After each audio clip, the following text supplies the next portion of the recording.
I have 10 sisters. We grew up in the same house.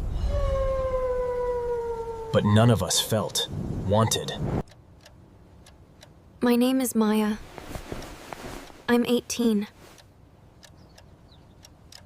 11 daughters, but I never saw her celebrate any of us. Mom worked, Mom provided, but love? That was something we learned to live without. She'd look at us sometimes. Not with anger, with nothing. Like we weren't worth her time.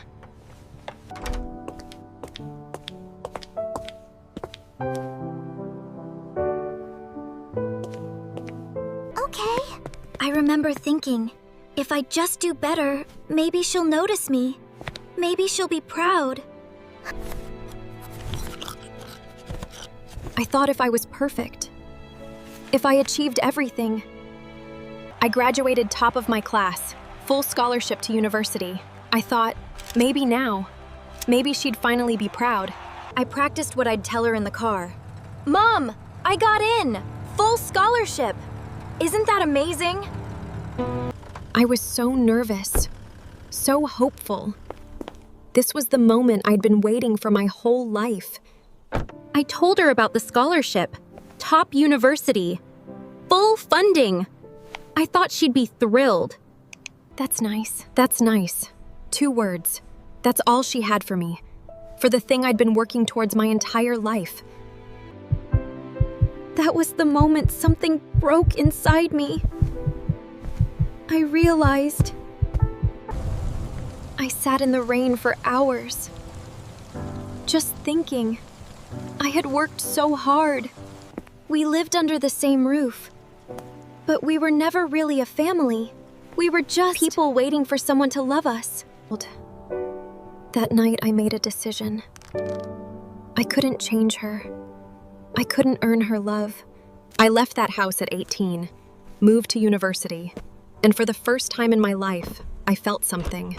Freedom. University was my reset. My chance to build a new life. A life that didn't depend on her approval. I threw myself into university, academics, making friends, finding who I was without her voice in my head telling me I was that girl in the mirror. I didn't recognize her, but I liked her.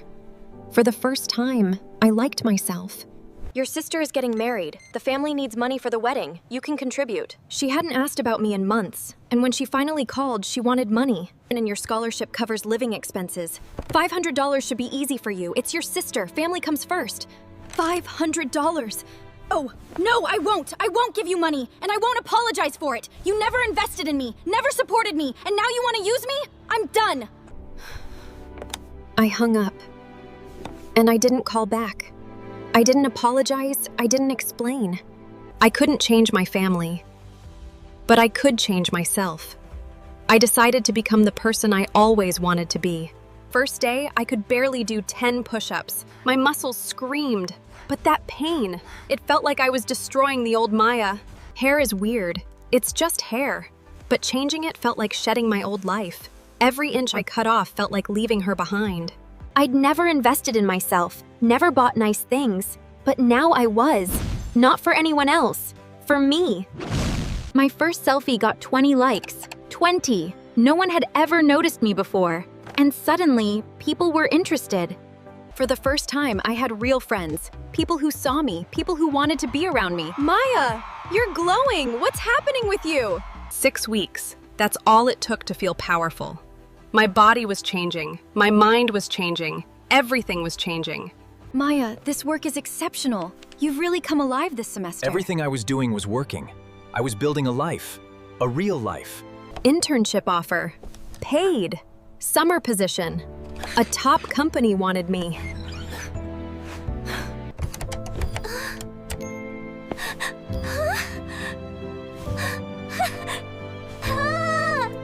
Great work, Maya. We want you back next summer. By the end of the summer, I wasn't an intern anymore. I was part of the team, and I was thriving. Months of no contact. And now she was trying to connect? Because she saw me looking good on Instagram? My real family, the people who chose to celebrate me. These were my people now. Maya, you know what I see when I look at you? I see someone who is enough. Something in me believed it for the first time. Dear Mom, I've forgiven you. Not for you, for me. I release you from the expectation. I didn't need her love. I had already become someone who loved myself. Walking onto campus for second year, I barely recognized myself from the year before. And the best part? I didn't care what anyone else thought anymore. My Instagram became a timeline of my transformation, and people were impressed. But more importantly, I was impressed with myself. Babe, you're literally glowing like an actual queen. What is happening? I'm just finally being myself, and it feels so good. Academic Excellence Award. 2 years ago, I would have called home to tell her. I wouldn't even bother now. I wasn't trying to be beautiful for anyone else. I was strong. I was healthy. I was mine. Maya, we want you full-time after graduation. We think you have a real future here. I was building an actual life, a career, a future that I created. 10,000 followers. Most of them didn't know where I came from. They just saw a girl who was thriving, and that was enough. Hey Maya, I saw your Instagram. You look so happy. Can we talk? Can we talk? I need help. For the first time, someone from home was reached. I don't know what to do, Maya. I feel so stuck. Like you were before you You're left. not stuck. You're just in the wrong situation. 2 years. That's how long it took to rebuild myself. To become someone who didn't need anyone's approval. Driving home, I felt different. I wasn't going as the girl who needed her approval. I was going as the woman I'd become, and I was finally ready to show her. The house that loomed so large in my childhood, when it was just a house. Walls and doors. Nothing more. The house that loomed so large in my childhood, it was just a house. Walls and doors. Nothing more. She was seeing me for the first time. Not as her daughter who was never good enough, but as someone she couldn't control anymore. I told them about my internship, the job offer, my friends, everything. And I could see it in her face, Vit. She was realizing she'd never been part of any of it. Look at you, getting A's. Your scholarship went to your head. She was scared. Scared that I'd escaped. Scared that I'd become something she couldn't diminish. I'm not better than you. I'm just better than my old life. And yes, I'm proud of myself. Because no one else was going to be. I didn't need her to respond. I didn't need her to understand. I just needed to speak my truth. And I had. And I walked away. Not in anger. Not in hurt. Just walking away. I ran. Ran hard. Ran fast. And with every step, I let go a little more of what she'd done to me. Sitting there, watching the sunset, I realized something.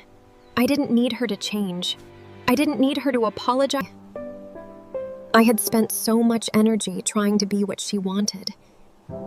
Trying to earn her love. Thank you for being brave enough to speak up. I'm proud of you. I realized I didn't need Mom's approval. I had my sister's respect. I couldn't breathe in that house anymore. It wasn't my home. It hadn't been for a long time. Looking at her standing in that doorway, I didn't feel anger anymore, just sadness.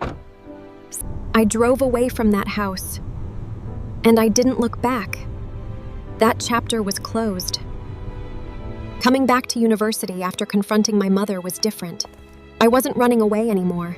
I was walking toward something, my future. I told her everything.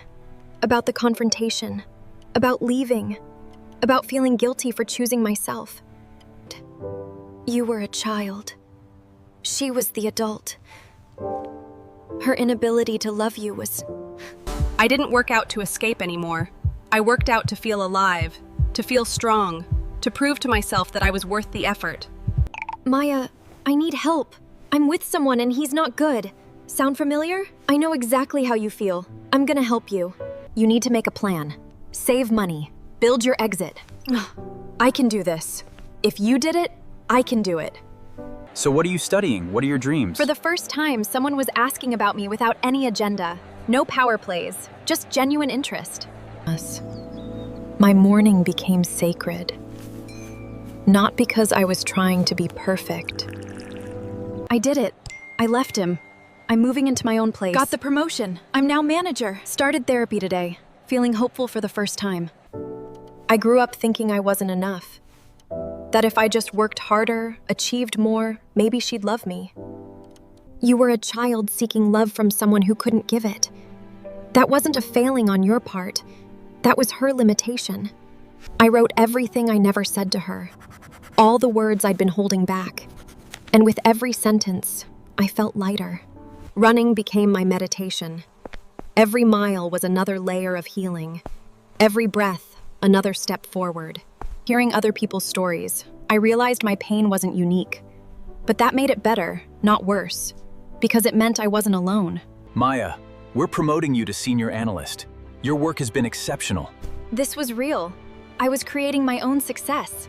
Hi, I'm Alex. Can I get you a drink? And for the first time, I wasn't wondering if I was good enough for someone.